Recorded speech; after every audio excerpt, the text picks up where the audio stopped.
The Soul Game. First, I need to apologise to you. I am so sorry. I'm coming to you in my time of need. Please help me. Please reach the end of this story. That's it. That's all I ask. I don't know what to do or where to turn. Please, just help me. That's all I ask. My name is Andrea, and I'm a single mother. I don't tell you this like it's some badge of honour, and I'm expecting cookies, milk, and chocolate-covered snowflakes, like most of the others in my social circle would. They want your pats on the back and recognition. I just want some of your time. I see motherhood as a burden. Necessary, yes, but still a burden. My son's name is Jesse. He's 11. That's 5th grade, for the math haters. Jesse started the 5th grade this year, and like any kid would, there was a little bit of trepidation and lots of excitement. He was a happy-go-lucky sort of kid, full of life and energy. All that changed after he met Stan on Tuesday. Stan was a late addition to Jesse's class, a transfer student from another district. Jesse's teacher sat Stan next to Jesse. When I picked Jesse up after school Tuesday, he told me that Stan was his new best friend. He wasn't acting like himself though. He was pale and sweaty. I took his temperature, but he wasn't running a fever. I asked about his day, and all that he would tell me was that Stan was his new best friend. Stan's my new best friend, Jesse would say. I know, I can't wait to meet him, I'd say back. Mum, Stan is great. You should meet him. He's my new best friend, the best in the world. We must have had this same conversation 1,000 times that night. When I took Jesse in bed, he looked up at me with tears in his eyes. He put his little hand in front of his face and wiggled his index finger, telling me to come closer. I bent over him, and he put his hands to either side of his mouth. You know, the little kid way of telling a secret. Well, I turned my head, and he whispered something into my ear that chilled me. At the time, I don't know why it chilled me, but it did. He whispered, "You believe me, right, Mum?" I sat back up and looked down at him. "Believe you about what, honey?" "Stan," he said. "Stan's my new best friend." I nodded and took his temperature once more. Again, he wasn't running a fever. I went to bed, but couldn't really sleep that night. On Wednesday, when I pulled up to the school to drop Jesse off, he got this really weird look on his face and told me that he didn't want to go in. "Are you feeling sick?" I asked. "No," he said. He was chewing his bottom lip like crazy. This was something else I'd never seen him do. "No, I need to go to school." He opened the car door and got out. No goodbye. No I love you. Nothing. He trudged up the front steps of the school with his head down. I let off the brake and turned away to drive to work. A little boy was standing right in front of my car. 2 more seconds and I would have run him over. The boy was pale, with a mop of blonde hair that was almost white and bright blue eyes. He knocked on the hood of my car twice, waved once, and walked up the stairs to school. When I picked Jesse up after school on Wednesday, he looked a lot better. He was a tiny bit paler than normal, but he seemed happy. He told me all about his day. He told me about dinosaurs and music and math, and then he told me about recess. And then, after math period, we had recess. Mum, you'll never guess what I did today at recess. "Tell me," I said, smiling to myself as I'm driving. I'm thinking tag, football, keep away, all the things I remember the boys doing at recess when I was that age. Something benign, something normal. I joined a church. I frowned at this. A church? At recess? Jessie nodded. The Church of Stan. I thought it must be some sort of new make-believe game that the kids were playing. What's the Church of Stan? I asked. It's Stan's church, Mum. Jessie laughed like I was the silliest person in the world for asking that question. What do you guys do, though? You know, as member. Lots of stuff. Today, though, we just listened to Stan talk. He was saying some very funny words and I got sleepy and dozed off. A bunch of us kids did. I pulled into the driveway at home and we got out. Was that it? I asked. Things sounded weird for sure. Well, the kids didn't seem to be doing anything wrong.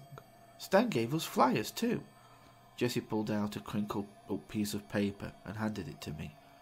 It was a piece of manila with 3 words written in black marker.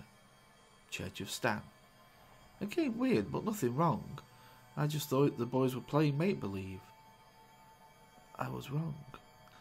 When I picked Jessie up after school yesterday, I could tell that something was very wrong with my little boy. He looked panicked and scared. What's going on, honey? I asked, reaching out to feel his forehead. No fever. We played the soul game today, he said.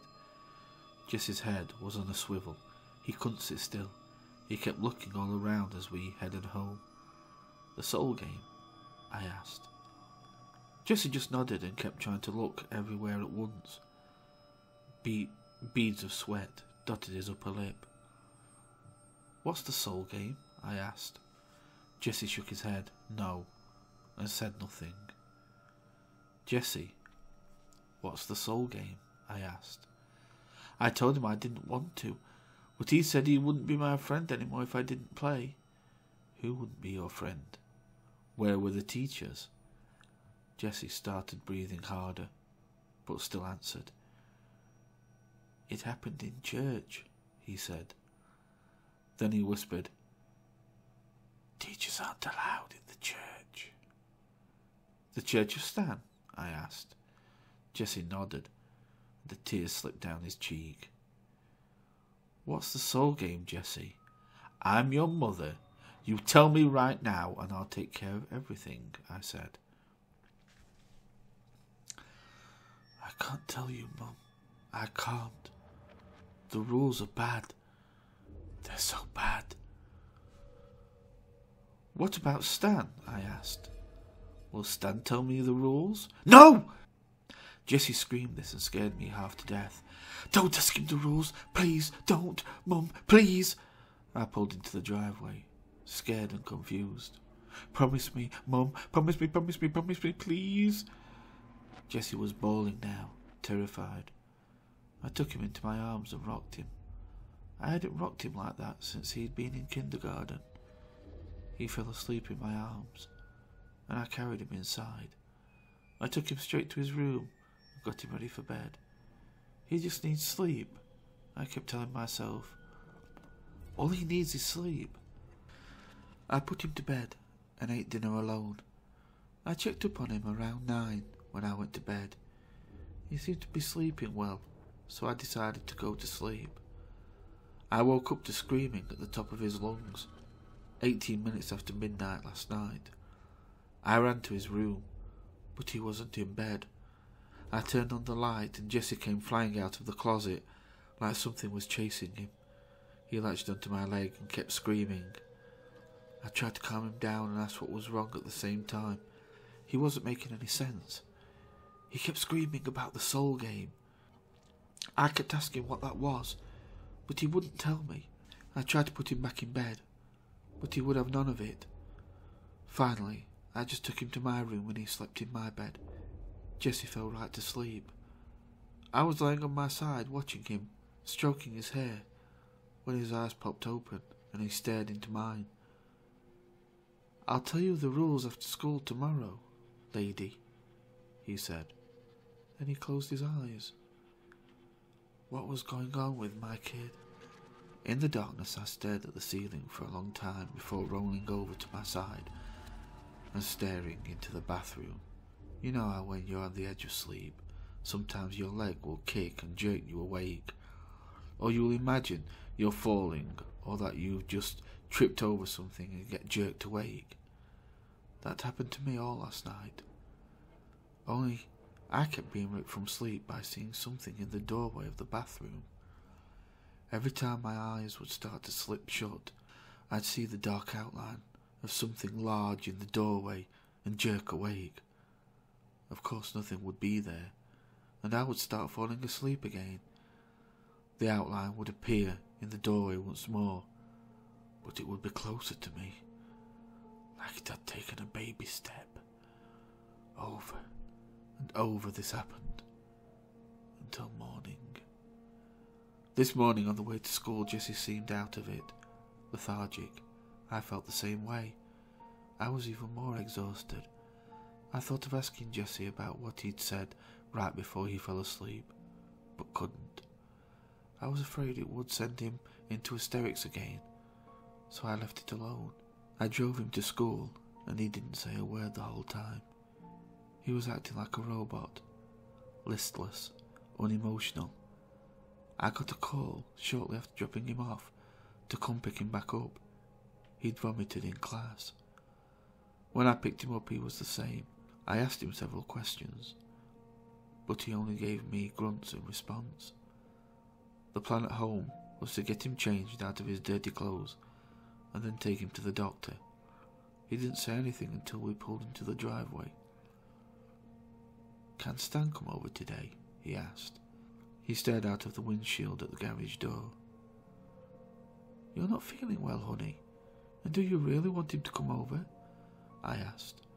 I wanted to meet the kid, but it didn't sound like Jessie wanted him over. I, however, wanted to get to the bottom of things. "Yes," Jessie said. "Okay," I said. "Do you have his parents' number?" He already asked his parents, and they said it was okay. "We have to wait until he's out of class, and I'd still like to talk to his parents." "Okay." Jessie got out of the car and we walked into the house. "You have their number?" I asked as I shut the door. "No," he said. I started to ask him how I was supposed to call them if I didn't have their number, but someone knocked on the door. I was still standing right next to it. I opened the door, and standing on the front step was the pale little boy with the blue eyes and the mop of white blonde hair that I'd almost run over on Wednesday. A little girl stood next to him with the same complexion. "Yes?" I asked. "Hi, Driz," the little boy said. "Is Jessie home?" The little boy standing on my front porch shouldn't have known that name. It was my nickname from college, created on a drunken night amongst my girlfriends, shortened from Drizzy. "No," I said. "That's fine," the little girl said. "My name is Devin, and you already know my brother's name." "Stan," I said. The little girl covered her mouth and giggled. Stan smiled and shrugged. "It's really quite simple. Rule 1. Don't walk past mirrors in the dark. Rule 2. Don't leave any doors open when you go to bed tonight. Ask your son what Rule 3 is, and remember, a creak means you're falling behind. A rustle means you've almost lost. When the lights go down, hopefully you won't see the dark shadow standing in the corner of the room. Hopefully you won't hear it breathing as your eyes shut and you begin to drift off. And if you hear a bang, well, hopefully you'll never hear a bang." Stan turned and walked away with his sister. I stared after them both and shook my head. I wouldn't play their stupid game. I walked into the house and found Jessie sitting at the kitchen table crying. "What's wrong?" I asked. I heard a bang," he whispered. My mouth went dry. "When does the game end?" I asked. "It doesn't," he whispered. "It never ends." My heart started beating faster. What's the third rule, Jesse? His face fell, and he sucked in a deep breath. Rule 3. Knowing all 3 rules makes you a player. My stomach dropped. What happens if you lose? When it's dark, you'll hear them coming. They like to let you know when they're getting close.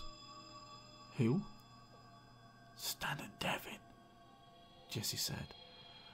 They'll reach out through the mirrors or open doorways and drag you through. How do you win? I asked. You win if you tell more people the rules to the soul game than the person that told you does.